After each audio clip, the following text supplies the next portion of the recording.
Hey guys, welcome back to Twin Flicks, a film channel for film lovers like yourself. I'm Paul. Hope everyone out there is having a fantastic day today.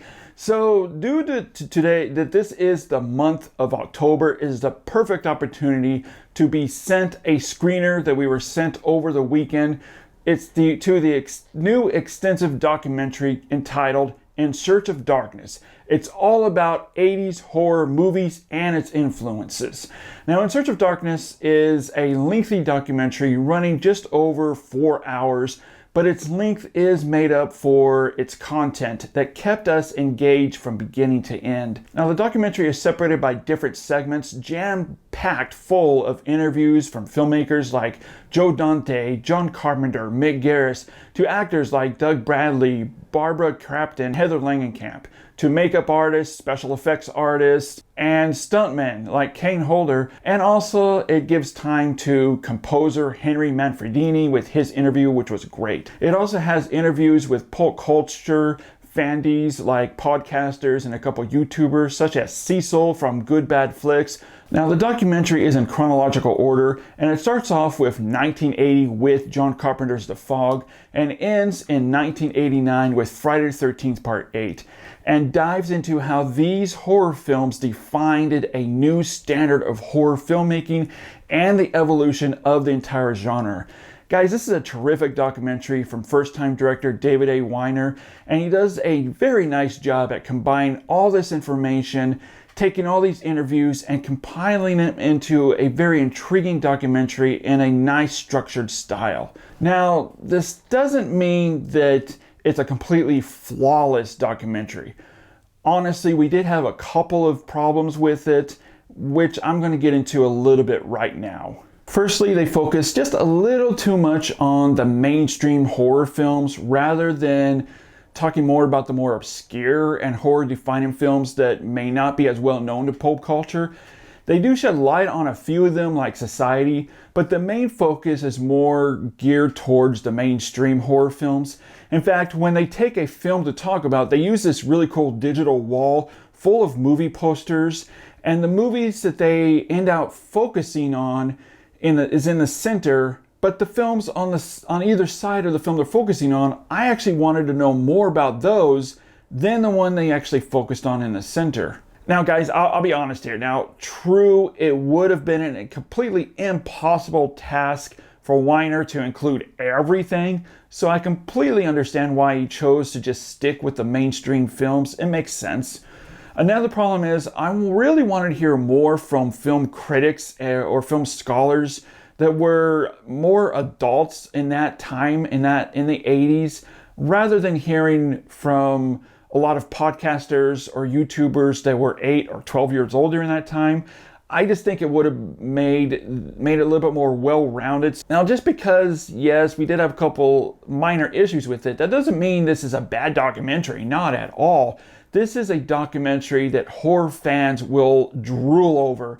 They discuss everything from the filmmaking process to a more cultural relevance of the 80s, such as the AIDS epidemic, and how horror movies went from just simple slice and dice films to a reflection of where society was during the 80s and the Reagan era, and how horror, as I said, is a complete reflection of that. What I loved about it too is that it is geared towards long-time horror fans, but also newer horror fans, and also how horror evolved from, this is something that weirdos watch, into mainstream pulp culture, and how its influences from 30 plus years ago is still felt very much today.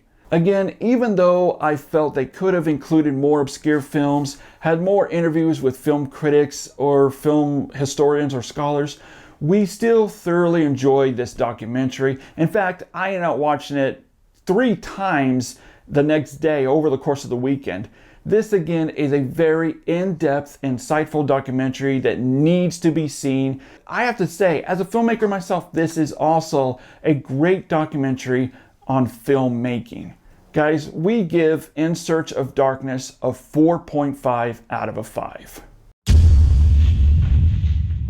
So now the question pops up in your brains, where can I see this great documentary? Well, it's widely available, I believe, very early in November. However, they are running a great campaign right now where you can pre-order the Blu-ray and you get the movie poster, your name in the documentary credits, a collectible pin, and postcards, and more. Now, the end of this pre-order date ends October 31st at midnight, so make sure to hit the link in the description down below to order. Well guys, that's our review for the documentary In Search of Darkness. Like I said, it's definitely well worth checking out.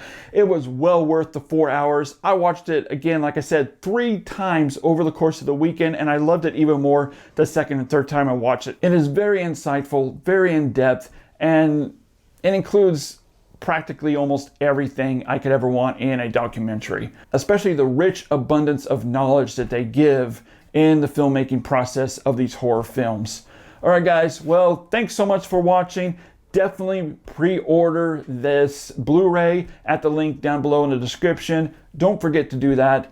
And guys, also, if you haven't checked out my film essay video I did of 24 frames per second and why Hollywood still uses it, and also check out our new Lost Cinema series. It's a film essay about the 2012 film The Impossible. So definitely check those 2 reviews out.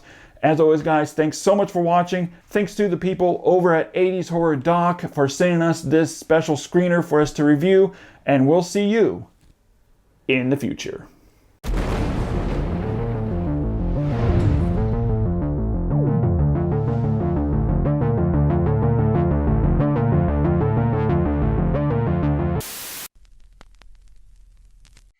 Hi, I'm Chucky. Wanna play? So this is the 80s.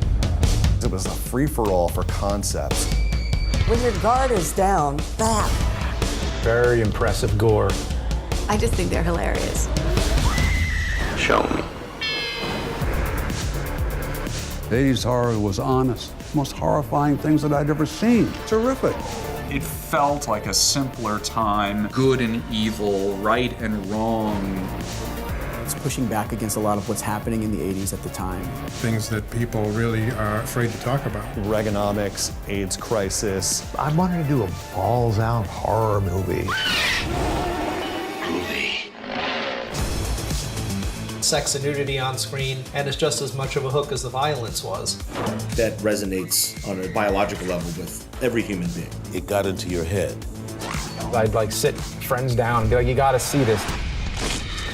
Horror has given a lot of women great roles to play. Equal opportunity ass-kicking is what I'm all for. Kincaid represented the minorities all over the world, and he was a hero.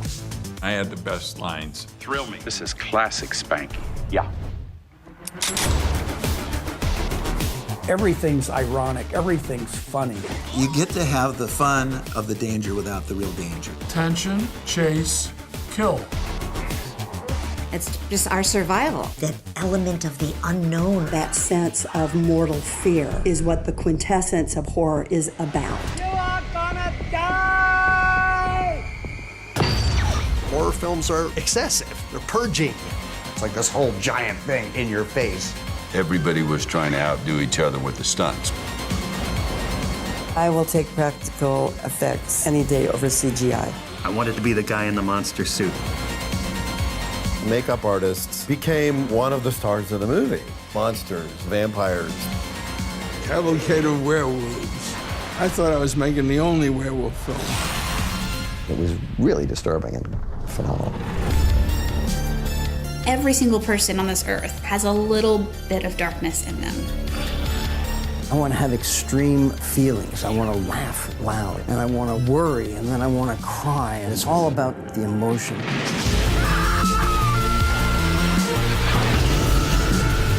I was a kid in Stranger Things that would hop on my bike with all my friends, ride down to the video store, rent a stack of horror movies. We were all in the moment and making stuff up. I love the magic of the movies. We don't take ourselves seriously, but we take the movies very seriously. Nostalgia is powerful. Guilty pleasure? I'm not guilty about it. I don't feel guilty. I think it's great. We have such sights to show you.